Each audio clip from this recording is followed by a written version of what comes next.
हाँ, तो आज हम रिवीजन करने वाले हैं pair of linear equation in two variable.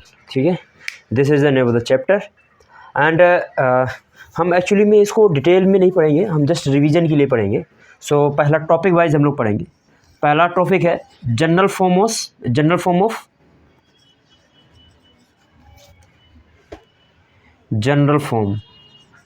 Linear equation in two variable का जनरल फॉर्म क्या होता है। First equation a1 x plus b1 y plus c1 is equal to 0 and second equation is a2 x plus b2 y c2 is equal to 0। This is the general form of equation. ठीक है, अब in equation को हम solve करने के method सीख सकते हैं। क्या सीखते हैं? सॉल्व करने के मेथड, यानी कि नंबर ऑफ सॉल्यूशन हम लोग फाइंड करेंगे। नंबर ऑफ सॉल्यूशन, अगर किसी भी कोई भी एक इक्वेशन लिखी हो, कोई भी अगर लीनियर इक्वेशन हो तो कितने नंबर ऑफ सॉल्यूशन देती है? इनफाइनाइट नंबर ऑफ सॉल्यूशन देती है सिंगल इक्वेशन। ठीक है, अगर मैं कहूँ कि अगर इक्वेशन को यहाँ पे लिख दूँ A X plus B Y plus C is equal to 0, how many solution? Infinite solution. कितने सॉल्यूशन होंगे इसके? इनफाइनाइट सॉल्यूशन होंगे इसके। कैसे इनफाइनाइट सॉल्यूशन होंगे? जैसे आप इनफाइनाइट सॉल्यूशन मीन्स कि x की वैल्यू आप लेट मानते जाओ, एक y की वैल्यू आप इसको पुट करते जाओ तो y की वैल्यू निकलती जाएगी, तो इनफाइनाइट सॉल्यूशन बन जाएगी। सिंपल लीनियर इक्वेशन है, अगर मैं इसकी ग्राफ ड्रॉ करूँगा तो ऐसा चलता ही जाएगा स्ट्रेट लाइन में। ठीक है, तो इसके इनफाइनाइट सॉल्यूशन होंगे, 1 solution 2 solution 3 solution 4 solution, infinite solution. But अगर हम वहीं पे 2 इक्वेशन ले लेते हैं, मतलब कि 2 लाइन ले लेते हैं, अगर हम 2 लाइन ड्रॉ करते हैं तो कॉमन सॉल्यूशन हमारे कितने मिलेंगे? 1 मिलेगा, 2 मिलेगा, इनफाइनाइट मिलेगा। इस चीज़ को हम लोग 2 इक्वेशन से फाइंड करने वाले हैं। एक इक्वेशन में तो इनफाइनाइट सॉल्यूशन होंगे, it is clear, I hope so. Next, number of solution in 2 equations, जो 2 इक्वेशन है वो कितने कॉमन सॉल्यूशन दे सकती हैं, और हम लोग मेथड इसमें फाइंड करते हैं। पहला मेथड हमारा क्या रहेगा? यहाँ पे मेथड्स क्या है? यहाँ पे पहला ही मेथड का नाम हम लोग दे रहे हैं, कौन सा मेथड? ये है ratio of coefficient. Ratio of coefficient, यानी कि हम रेशियो निकालेंगे कोफिशिएंट का। कोफिशिएंट का रेशियो क्या है? जैसे एक्स का रेशियो कहूँगा मैं a1 है, y का रेशियो कहूँगा मैं b1 है, कांस्टेंट क्या है? c1 है। x दूसरी इक्वेशन में x का रेशियो a2। इस तरीके से हम रेशियो निकालेंगे। तो कितनी सिचुएशन बन सकती है? एक तो सिचुएशन बन सकती है आपकी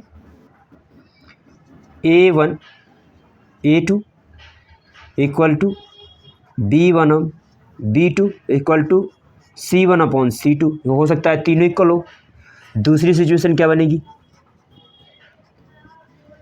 दूसरी सिचुएशन लगती है a1 या तीनों इक्वल ना हो, ऐसा सिचुएशन हो सकती है a2 equal to b1 upon b2 equal to c1 upon c2। हो सकता है पहला इक्वल हो, दूसरा इक्वल ना हो, कांस्टेंट टर्म ना इक्वल हो, बाय रेशियो इक्वल हो। a1 upon a2, b1 upon b2, c1 upon c2, हो सकता है तीनों इक्वल। ठीक है, तो इसमें जो हमारे सॉल्यूशन आएंगे, कितने सॉल्यूशन आएंगे? इसमें हमारा ओनली 1 सॉल्यूशन आएगा। लाइन कैसी रहेंगी? 2 लाइन। इसका ग्राफ रहेगा इंटरसेक्टिंग लाइन। कैसे रहेगा इसका? Intersecting line. याद रखेंगे इसका ग्राफ कैसे रहेगा?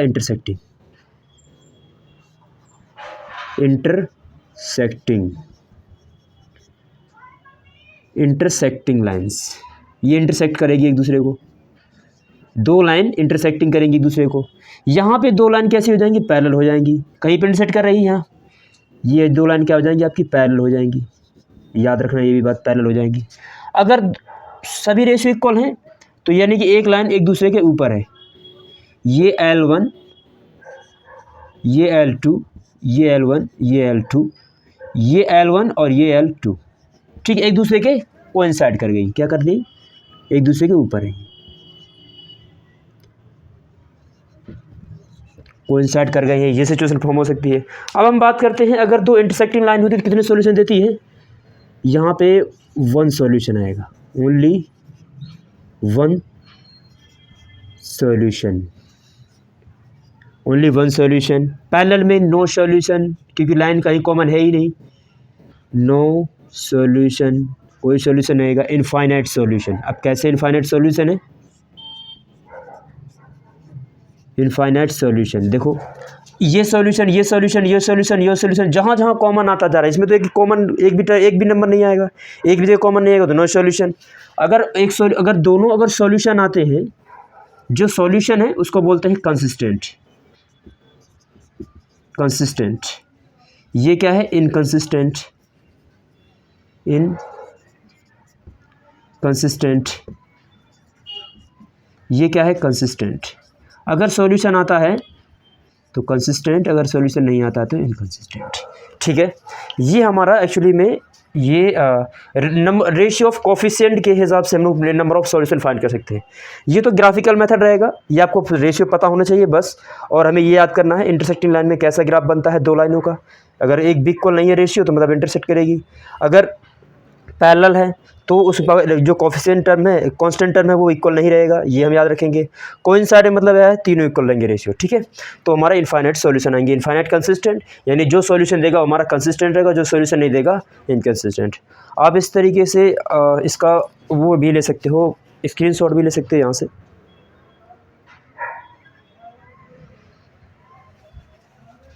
आई होप आप समझ रहे होंगे। It is clear. किसी को भी कुछ नोट बनाने की जरूरत नहीं है, बस आप देखते जाइए, रफ पेन कॉपी लेकर के आप एक बार इनकी प्रैक्टिस करते जाइए कि इस तरीके का फॉर्मेट ये होता है, इस तरीके का रेशियो आता है तो ये होता है, पैरेलल होता है, अगर तीनों इक्वल आते हैं तो कोइंसाइड होता है, इनफाइनाइट सॉल्यूशन देता है। बस आपको रिवीजन करना है, ये रिवीजन है, जस्ट आप देखते जाइए। इसमें हम लोग 3.1 देखते हैं। जैसे 3.1 जो एक्सरसाइज उसमें क्या बताया गया है, इसमें एक्चुअली में हम लोग इसमें क्वेश्चन पढ़ता हूँ मैं। Aftab tales his daughter 7 years ago I was 7 times as old as you are then. Also 3 years from now I shall be 3 times as old you will be. Isn't this interesting? Represent this situations algebraically and graphically. तो हम algebraic तरीके से इसको form करके दिखा देते हैं। Question number 1, अगर देखो आफ्ताब की अगर मैं एज मान लेता हूँ, आफ्ताब है जो, उसकी एज मान लेता हूँ मैं x, और उसकी जो डॉटर है उसकी एज मान लेता हूँ मैं, उसकी जो डॉटर है उसकी एज मान लेता हूँ मैं y। इसमें कोई दिक्कत नहीं। 7 years बिफोर मान लेते हैं, मतलब पहले 7 साल पहले, तो x - 7 ये भी हो जाएगी एज, और y - 7 ये भी हो जाएगा। तो कह रहा है कि 7 years ago I was 7 times, मतलब कि ये तो 7, ये तो बड़ा है ना, आफ्ताब तो बड़ा ही है, कितनी अपनी डॉटर से बड़ा है, कितने टाइम से बड़ा है, यानी इसकी एज को अगर मैं 7 टाइम्स कर दूँ, इसकी एज का 7 गुना है ना, इसकी एज को अगर मैं 7 टाइम्स कर दूँ तो ये दोनों इक्वेशन क्या हो जाएंगी? बराबर हो जाएंगी। ये बात आपको समझ में आएगी कि जो पहले से बड़ा है उसे तो बड़ा करने की जरूरत है नहीं। लड़की की एज छोटी है, डॉटर की एज छोटी है, तो मैं उसको 7 टाइम्स कर दिया तो अपने पिता की एज के बराबर हो गई। ये हमारी इक्वेशन हो गई x - 7 = 7y - 49। ये हो जाएगा इधर x - 7y, और इधर हमारा हो जाएगा प्लस का 42 = 0। इक्वेशन बन के तैयार हो गई। फिर यही कह रहा है कि आफ्टर 3 ईयर्स बाद क्या हुआ? 3 साल बाद कह रहा है कि आई शैल बी 3 टाइम्स, मतलब कि 3 साल बाद क्या होगा? इसकी एज ये होगी प्रेजेंट एज से, और 3 साल बाद 3 ईयर लेटर इसकी भी 3 साल एज ज़्यादा होगी प्रेजेंट से। ये हमने जो लेट की है ना, ये एज कितनी है? प्रेजेंट एज मैंने मानी है। प्रेजेंट से देख लो आप, प्रेजेंट से 3 साल बाद करेंगे तो ये एज हो जाएगी। तो कह रहा है 3 गुना है, तो इसको क्या कर दूंगा मैं? x + 3 = 3 y + 3। यहाँ पे आ जाएगा x + 3 3y + 9, और x - 3y, और इधर हो जाएगा हमारा -6 = ये हमारी इक्वेशन सेकेंड। ठीक है, अब इसको फाइंड करने के तो हमारे पास बहुत सारे मेथड हैं। हम इसे फाइंड नहीं करेंगे, सॉल्व नहीं करेंगे। हम प्रेजेंट टेंस सॉल्व भी कर सकते हैं, सॉल्यूशन अभी नहीं बता रहे हैं, हम सिर्फ इक्वेशन बनानी है। अलजेब्रिक एक्सप्रेशन शो करनी थी, तो ये हमारे 2 आंसर हो जाएंगे। हमेशा जो आंसर निकालना है ना, उसको हाईलाइट कर देना है। ठीक है ना, ब्लैक पेन से उसको हाईलाइट कर देना है। एक आंसर ये आपका हो गया और ये एक आंसर हो गया, 2 इक्वेशन आपकी निकल आई। ठीक है, इस तरीके से हम क्वेश्चन कर सकते हैं। अप्रोच हमेशा एक को x मान लेना है, जब भी आपको 2 चीज़ें दी हो ना, एक को x मान लेना है, एक को y मान लेना है। अब हमें पहले जाना था और बाद में बताना था, तो हमें प्रेजेंटेज माननी पड़ेगी ना। क्वेश्चन में ही पूछेगा प्रेजेंटेज हमने मान लिया x, तो पहले पूछ रहा है तो 7 साल पहले आसान रहेगा ना, 7 साल पहले जाना तो 7 साल 7 ईयर घटा दिए मैंने। अगर बाद में कह रहा है तो हम 3 प्रेजेंट में जोड़ दिया। अब एक्स वाई निकालूंगा मतलब मेरी प्रेजेंटेज आ जाएगी। इस तरीके से हम लेट करेंगे। लेट करने का सिंपल सा मेथड रहेगा आपका। अब जैसे नेक्स्ट क्वेश्चन आपको दे रखा है, the coach of the cricket team by 3 bats and, अब देखो बैट बॉल दे रखी है, लेकिन हमें पता है ना ये एक बैट एक बॉल का प्राइस पता नहीं मुझे, तो मैं इजीली क्या मान लूँगा, 1 बैट और 1 बॉल का प्राइस मान लूँगा। एक को एक्स मान लूँगा, एक को वाई मान लूँगा। तो अगर एक बैट का प्राइस एक्स है तो 3 बैट का क्या हो जाएगा 3x, 6 एक बैट एक बॉल का प्राइस है वाई, तो 6 बॉल का हो जाएगा प्राइस हमारा क्या 6y। एंड देन दोनों का अगर मैं पैसा देना, टोटल अमाउंट हमारा कितना हो जाएगा 3900 हो जाएगा। इस तरीके से पहली इक्वेशन बन जाएगी, सेम इक्वेशन दूसरी हमारी बन जाएगी।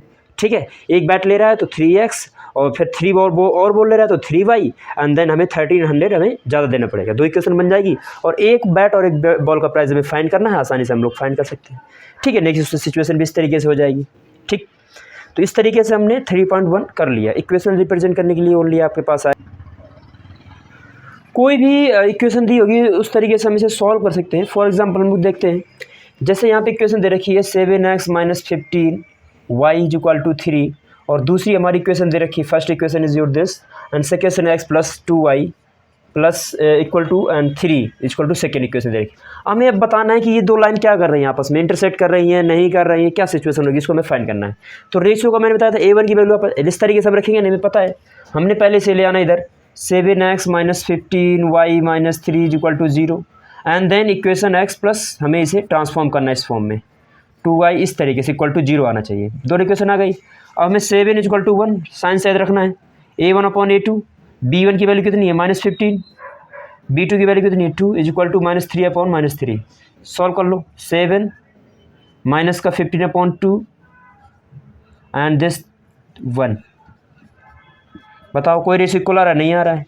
ओनली 1 सॉल्यूशन मिलेगा हमें। एक एक्स की वैल्यू कोई होगी, एक वाई की वैल्यू एग्जैक्ट, हमें ग्राफ ऐसा बन जाएगा, एक लाइन ऐसे इस तरीके से कट करनी होगी, इंटरसेक्टिंग फॉर्म, और ओनली 1 सॉल्यूशन हमारा आ रहा होगा। ऐसे हम बहुत सारे सॉल्यूशन चेक कर सकते हैं, इसमें कोई बड़ी बात नहीं। लेकिन हम नेक्स्ट, हाँ एक बात हम ध्यान रखेंगे, मैं कुछ चीज़ें स्किप करा रहा हूँ जो आपके में सिलेबस में कट चुकी हैं, वो चीज़ें मैं स्किप करा रहा हूँ इसमें, वो चीज़ें हम मेंशन करेंगे ना, तो हम रिवीजन करेंगे वहाँ पे।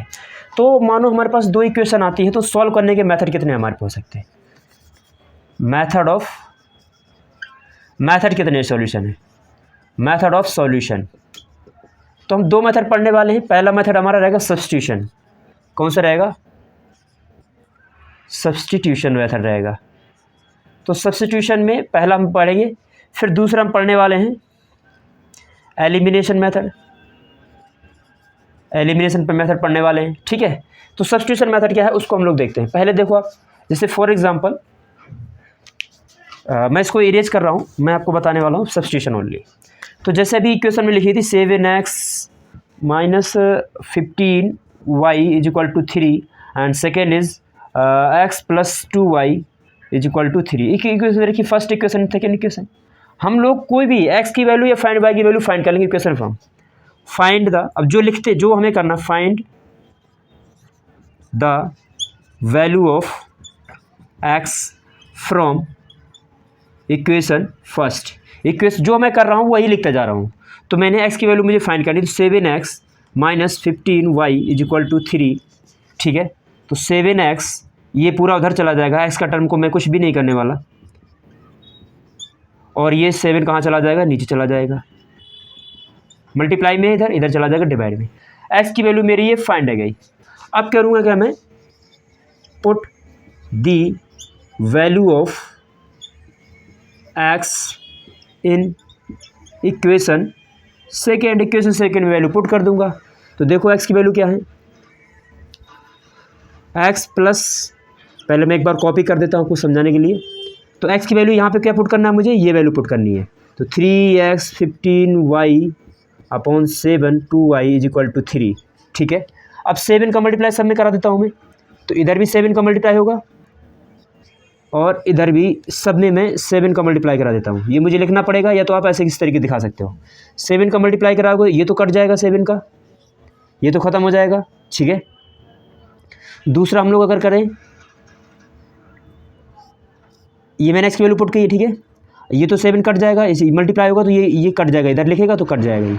और यहाँ पे गया 14y इक्वल टू 21, ठीक है। अब ये क्या इतना ये ऊपर जा घट जाएगा, कितना हो जाएगा ये 29y इज इक्वल टू ये आपका हो जाएगा 18, और हमारी जो y की वैल्यू आ जाएगी, मैं यहाँ लिखने की कोशिश करता हूँ 18/29। अब देख लो, ये चेक कर लो किससे कट रहा है कि नहीं कट रहा है, तो x की y की वैल्यू हमारी ये आ जाएगी। अब x की वैल्यू जहाँ पे पुट कर x जहाँ y की वैल्यू हम लोग y की वैल्यू निकल आएगी, y की वैल्यू यहाँ पुट कर देंगे हम लोग, x की वैल्यू निकल आएगी। अब यहाँ पुट करके देख लो x की वैल्यू, तो ये हमारा आसान सा तरीका रहेगा, ठीक है। तो यहाँ पे हम लोग y की वैल्यू पुट कर देते हैं, और यहाँ पे हम y की वैल्यू पुट कर देंगे, y की वैल्यू आई हमारी 18/29, तो 18/21 यहाँ पुट करूँगा तो x की वैल्यू मेरी फाइंड हो जाएगी, ठीक है।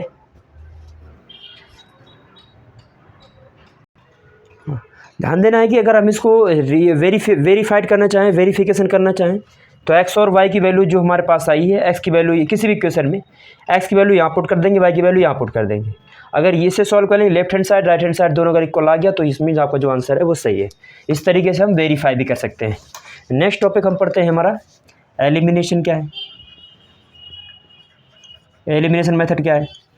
एलिमिनेशन मेथड में हम याद रखेंगे, इसमें नाम से समझ रहा है एलिमिनेट करना है, इसे कुछ भी नहीं करना। जैसे मान लेते हैं फॉर एग्जांपल x प्लस वाई इज इक्वल टू 5 दे रखा है इक्वेशन फर्स्ट, एंड दूसरी इक्वेशन दे रखी है आपकी 2x minus 3y is equal to 4।